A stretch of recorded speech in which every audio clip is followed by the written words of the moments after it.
saudara pendengar yang kami kasihi dimanapun Anda berada. Anda kembali bersama kami pada acara Telaga Tegur Sapa Gembala Keluarga. Saya Gunawan Santoso bersama Bapak Pendeta Dr. Paul Gunadi dan juga Bapak Hendrik Soplantila, kami dari Lembaga Bina Keluarga Kristen, telah siap menemani Anda dalam sebuah perbincangan. Dan kali ini kami akan berbincang-bincang tentang okultisme. Kami percaya acara ini pasti akan sangat bermanfaat bagi kita sekalian. Dan dari studio kami mengucapkan selamat mengikuti. Pak Hendrik, kami senang sekali kalau pada saat ini Pak Hendrik bisa bersama-sama kami. Dan bertepatan pada hari ini Ibu Ida Yanti yang biasanya bersama-sama dengan kami berhalangan, Pak.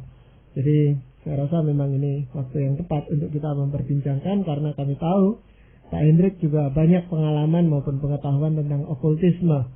Nah, kami coba ingin memahami lebih jauh, karena istilah ini sering kali kami dengar, kami baca dan seterusnya, tetapi tidak terlalu jelas benar gitu. Apa sih sebenarnya okultisme itu, Pak Hendrik? Ya, terima kasih Pak Gunawan. Perlu saya jelaskan bahwa okultisme itu satu ilmu yang bersifat supernatural. Jadi ilmu tentang roh-roh, di mana orang mempelajari tentang roh-roh yang bukan roh Allah adanya, tetapi roh-roh di luar roh Allah.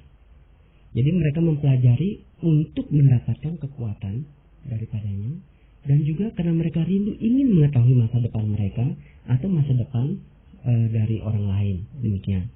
Jadi kita lihat di sini, ilmu ini memang tujuannya untuk melindungi diri dari serangan orang lain, dari serangan roh-roh yang di luar roh Tuhan, dan juga dari alam ini.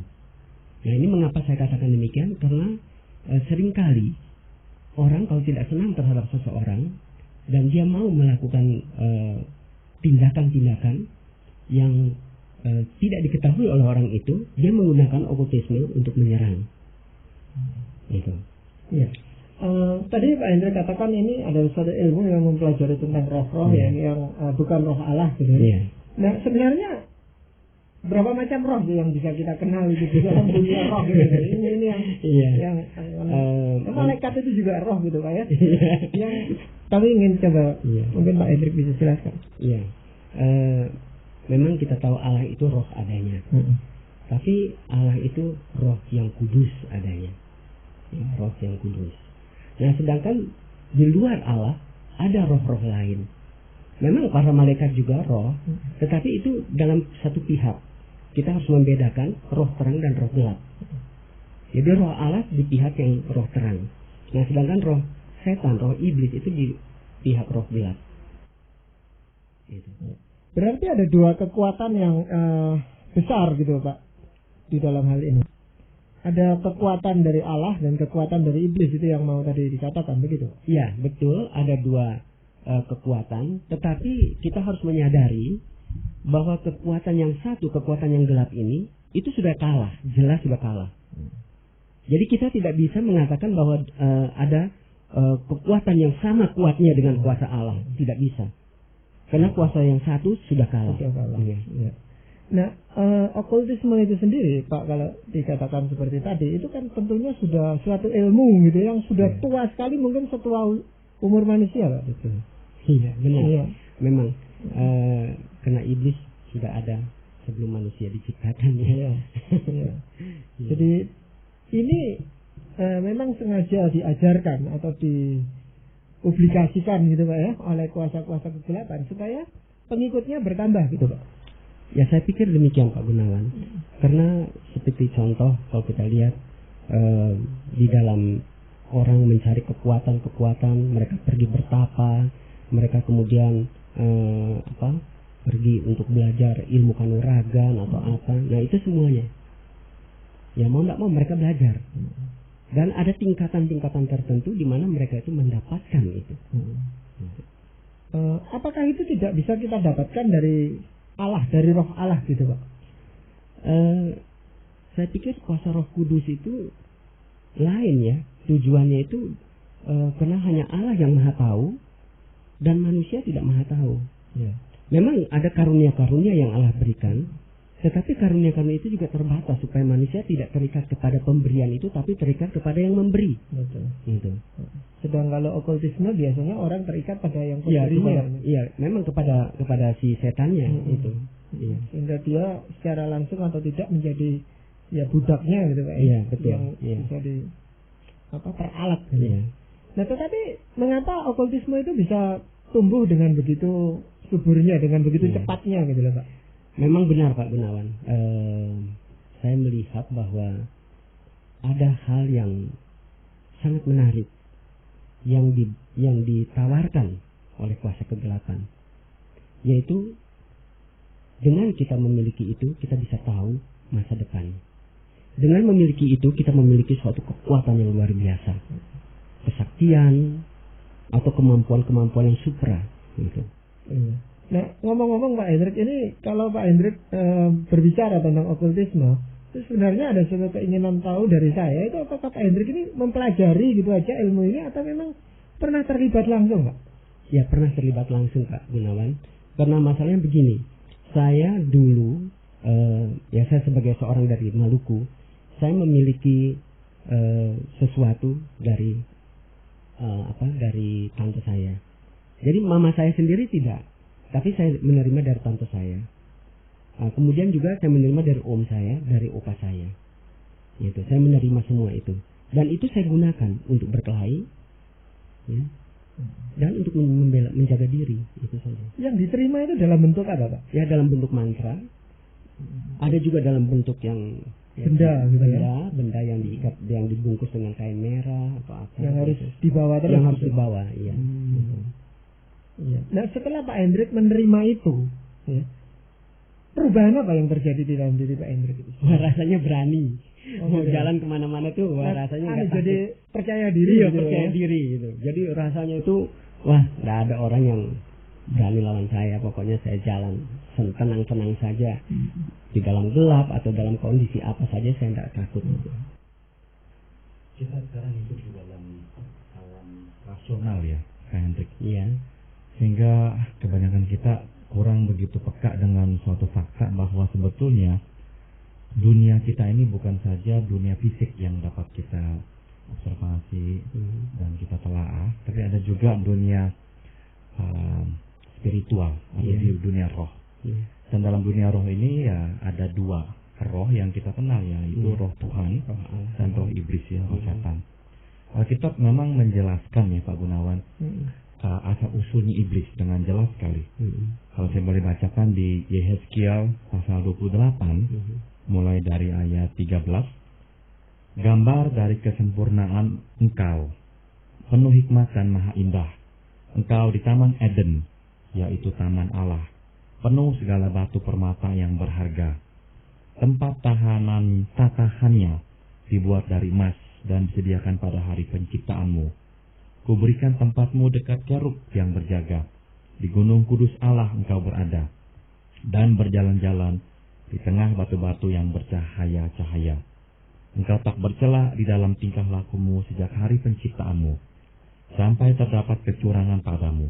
Dengan dagangmu yang besar engkau penuh dengan kekerasan, dan engkau berbuat dosa. Maka kubuangkan engkau dari gunung Allah, dan kerub yang berjaga membinasakan engkau dari tengah batu-batu yang bercahaya.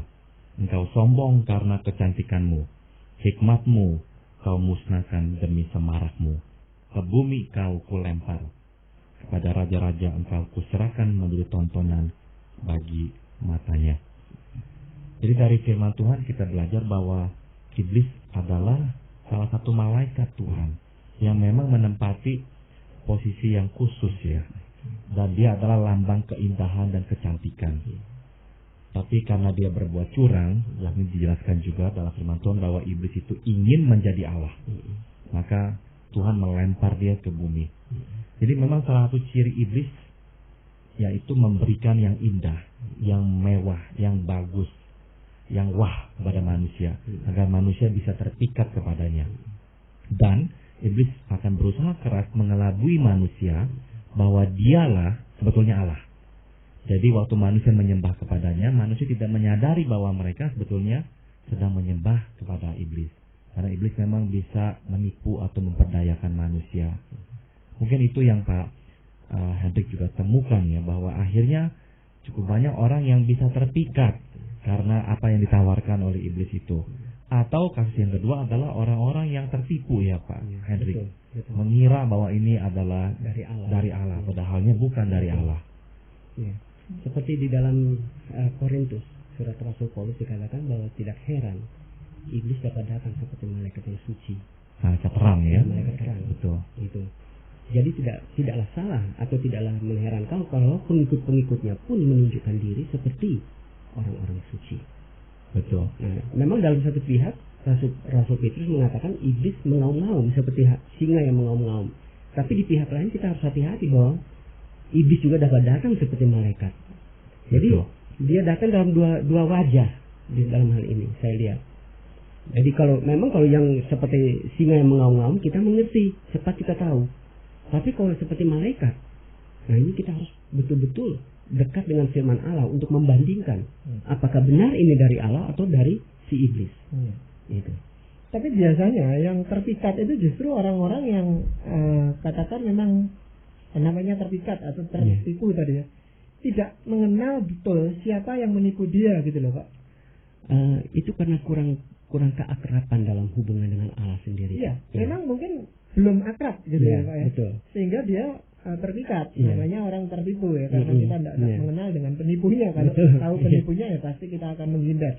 Nah masalahnya adalah bagaimana khususnya kita melalui acara perbincangan ini, telaga ini, kita bisa mengenal bahwa orang yang menawarkan kepada kita itu adalah sesuatu upaya penipuan supaya kita terjerat pada okultisme. Iya.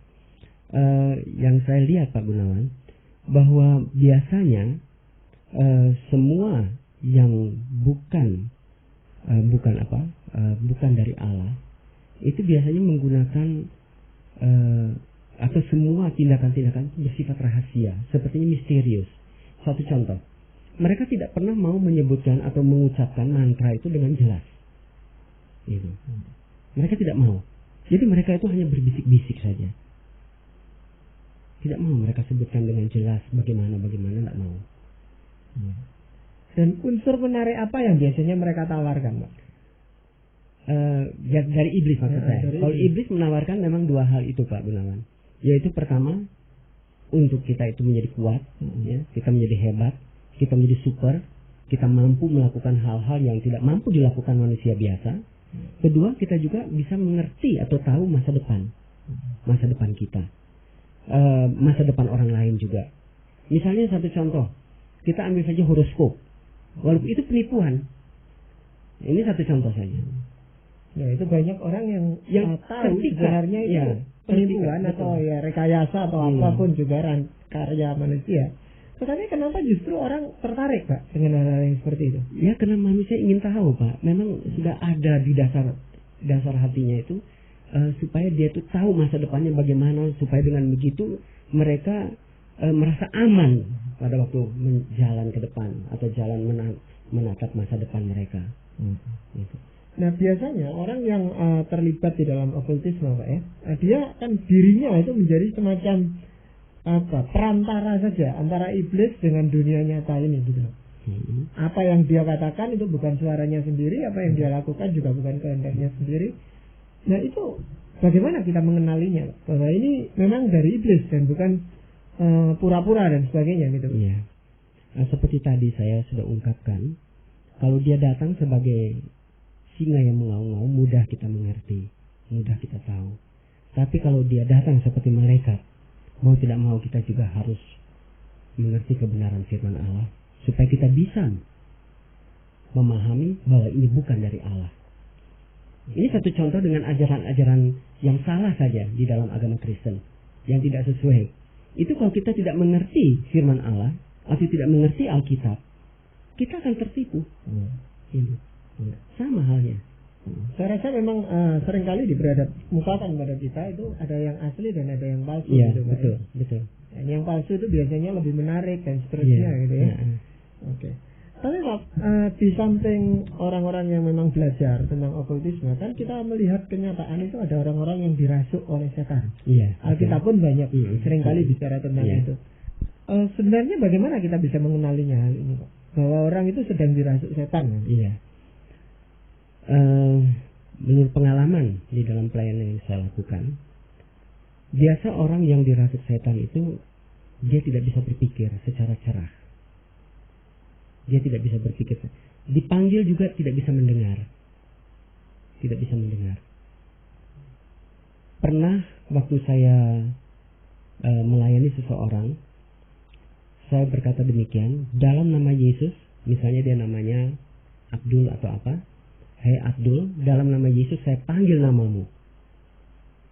Itu dia rasa jauh sekali suara saya. Dia rasa jauh. Jadi sepertinya itu iblis menutup telinganya, menutup pikirannya juga. Nah, sehingga walaupun kita sebutkan kita berbicara dalam nama Yesus, itu juga lama sekali. Tidak spontan atau spontan jadi gitu, tidak. Tapi kita harus berjuang. Dan ini dalam pengalaman, ini membutuhkan kesatuan hati dari tim yang melayani. Itu kesatuan hati. Jadi kita di dalam pelayanan itu memang kami selalu ingin supaya kami melayani satu tim, dalam satu tim, supaya kita ada yang berdoa, ada yang memuji Tuhan, kemudian ada yang melayani. Jadi kita sehati, sepikir, seroh. Nah di sini biasanya kalau kami sudah melayani semacam itu, terus orang itu sepertinya dia panas, dia berteriak keras-keras. Panas, saya tidak mau dengar suara itu, saya tidak mau dengar. Bila kita menyebut, kita menyanyikan tentang Yesus, itu dia tutup telinganya. Pak Paul, ini pertanyaan ini saya tujukan Pak Paul. Apakah ada gejala-gejala yang mirip dengan orang yang kerasukan setan itu, padahal sebenarnya orang ini tidak kerasukan setan? Jadi ada gangguan kejiwaan gitu loh Pak Paul, maksud saya. Ada satu gangguan kejiwaan yang memang menyerupai ya kerasukan setan, yaitu gangguan skizofrenia. Gangguan skizofrenia adalah gangguan di mana seseorang kehilangan pikirannya yang waras, atau pikiran yang waras itu akhirnya mendapatkan gangguan, sehingga dia tidak bisa berpikir secara rasional dan tidak lagi bisa melihat realitas seperti yang dilihat oleh orang-orang pada umumnya. Pada gangguan ini memang ada tingkah laku yang tidak umum, tingkah laku yang tidak biasanya dia lakukan. Namun perbedaan utamanya adalah pada gangguan skizofrenia, orang ini tidak tiba-tiba mempunyai kekuatan supernatural. Misalnya bisa meramalkan hari depan, bisa mempunyai kekuatan yang luar biasa. Biasanya tidak. Jadi kadangkala ada satu mitos ya yang menganggap bahwa orang-orang yang sakit jiwa itu menjadi orang-orang yang beringasan atau agresif. Sebetulnya justru enggak ya. Justru orang yang menderita gangguan seperti skizofrenia pada umumnya tidak beringasan, tidak menjadi ganas. Mereka kebanyakan hanya diam atau ngomong sendiri atau berhayal. Tapi memang ada tingkah lakunya yang bisa disalah mengerti sebagai kerasukan setan. Nah, cara yang baik untuk membedakan keduanya adalah, pertama, kalau orang itu kerasukan setan, biasanya ada kaitan dengan setan sebelum terjadinya kerasukan setan tersebut. Jadi misalkan orang itu memang berhubungan dengan kuasa setan, pernah mengundang kuasa setan masuk ke dalam hidupnya. Nah, itu menjadi suatu pencetus ya. Sedangkan gangguan skizofrenia biasanya tidak ada kaitan dengan hal itu. Dan pada gangguan skizofrenia biasanya dapat ditelusuri sejarahnya, yakni awalnya biasanya itu pada usia belasan tahun, di mana muncullah gangguan tersebut. Dan biasanya juga didahului oleh misalnya waktu dia anak-anak dia tidak suka bergaul dengan orang, menyendiri di kamar dan sebagainya. Sehingga kita melihat adanya suatu perkembangan gejala dari usia belasan tahun sampai usia sekarang ini. Sedangkan gangguan kerasukan setan bisa muncul secara tiba-tiba tanpa ada sejarahnya, tiba-tiba orang itu dirasak oleh setan. Namun sejarah belakangnya adalah memang pernah ada kaitan misalnya dengan kuasa-kuasa iblis. Nah, itu adalah suatu pembedaan yang pertama. Dan yang kedua adalah waktu kita mengusir setan, dan kita meminta orang tersebut untuk mengundang Tuhan Yesus menjadi Tuhannya, biasanya dia akan kesulitan menyebut nama Tuhan Yesus. Tidak bisa menyebut nama Yesus Kristus, meminta agar Tuhan masuk ke dalam hidupnya, sangat sulit sekali. Sedangkan pada gangguan skizofrenia biasanya itu tidak menjadi masalah. Orang tersebut bisa saja ya mengucapkan nama Tuhan Yesus dengan mudahnya. Dan ya tetap saja mungkin ya orang ini adalah memang orang Kristen, tapi kebetulan menderita gangguan skizofrenia. Iya, maksud saya kalau kita sejak awal itu tahu, bisa membedakan seperti itu, Bapak. Kan penanganannya itu jauh lebih tepat gitu, Pak. Jadi kalau orang memang terganggu jiwanya, ya tentu tidak akan dipanggilkan tim untuk apa, Pak? Mengusir setan itu. Tetapi kalau memang dia kerasukan setan, ya pasti yang kita butuhkan ya satu tim yang tadi Pak Hendrik katakan. Gitu. Nah, tetapi bagaimana Pak Hendrik menangani orang-orang yang betul-betul kerasukan setan? Khususnya kalau pemuda atau apa itu kan sering kali terjadi, Pak ya. Betul, ya. Nah, itu biasanya langkah-langkah apa yang Pak Hendrik lakukan? Biasanya kami seperti tadi diungkapkan oleh Pak Paul, ada kaitan. Itu memang kami teliti dulu, Pak. Biasanya kami teliti apakah semacam didiagnosa gitu, Pak ya. Apakah memang dia ada ikatan pada masa lalu. Bagaimana keluarganya? Nah, mungkin juga di rumahnya. Di rumahnya mungkin ditanamkan sesuatu atau ada jimat yang apa namanya itu yang ditanam ya di dalam kamarnya atau di dalam tanah dan sebagainya. Itu membawa akibat. Nah, satu contoh saja ketika kami melayani barusan ini di Lawang, ada seorang pemuda yang sebetulnya dia rajin mengikuti kegiatan gereja.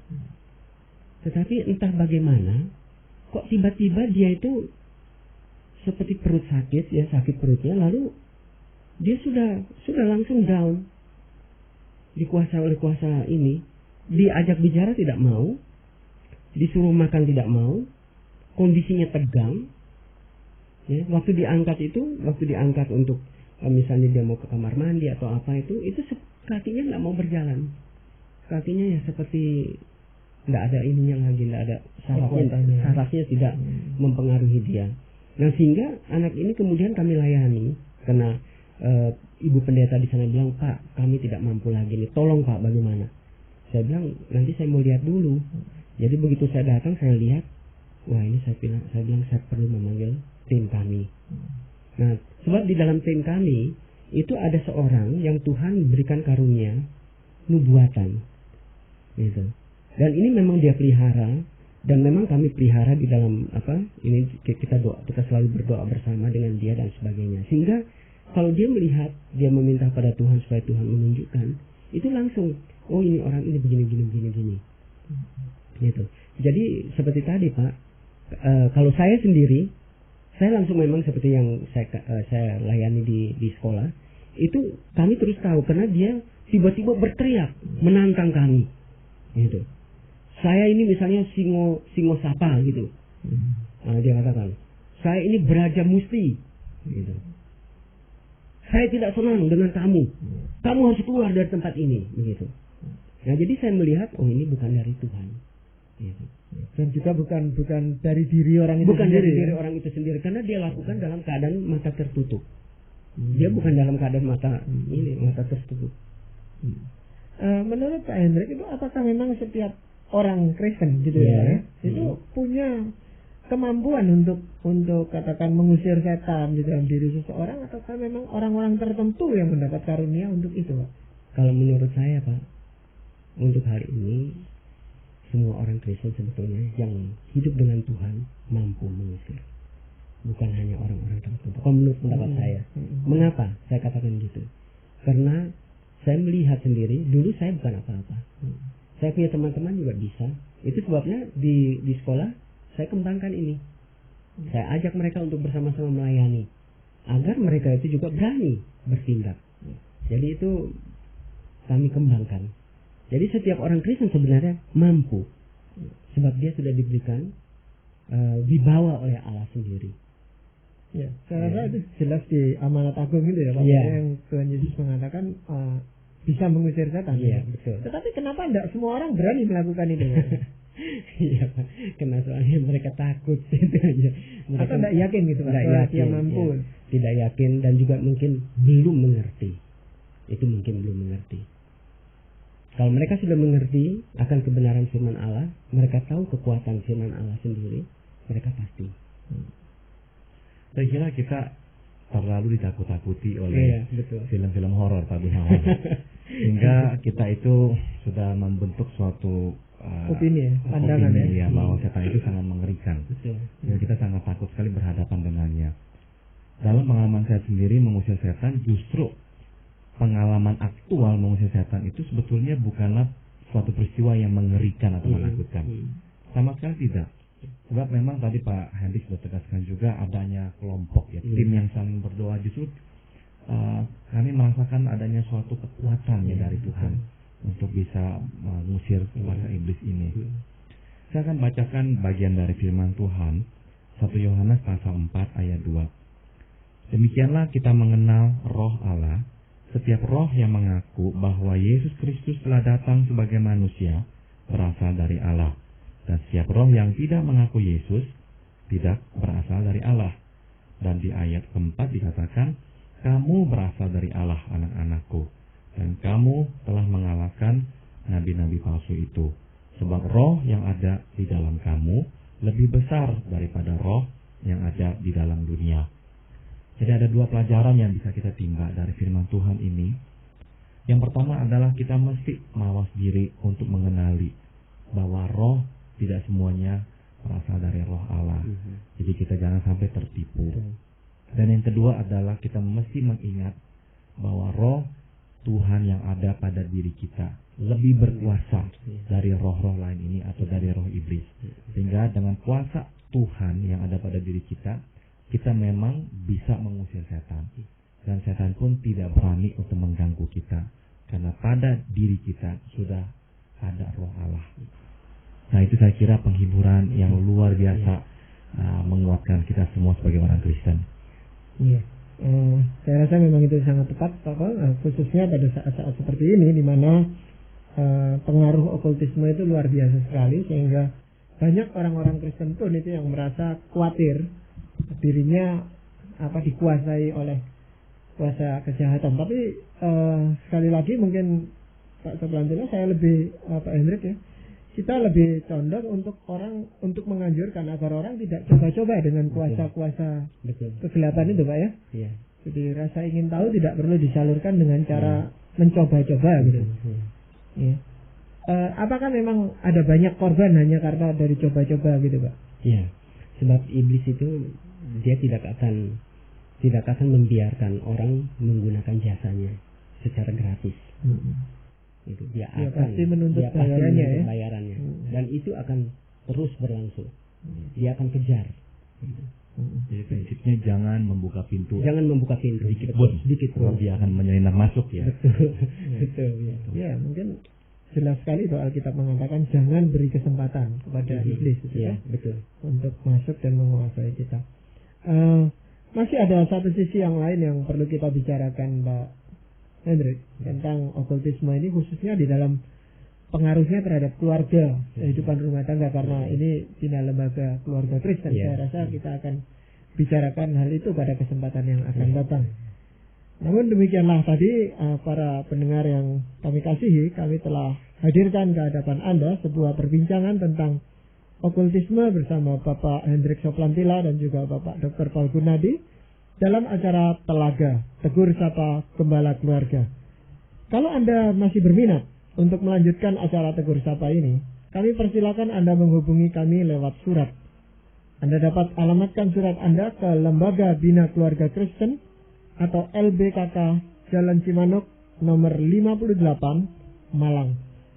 Saran-saran, pertanyaan serta tanggapan Anda sangat kami nantikan.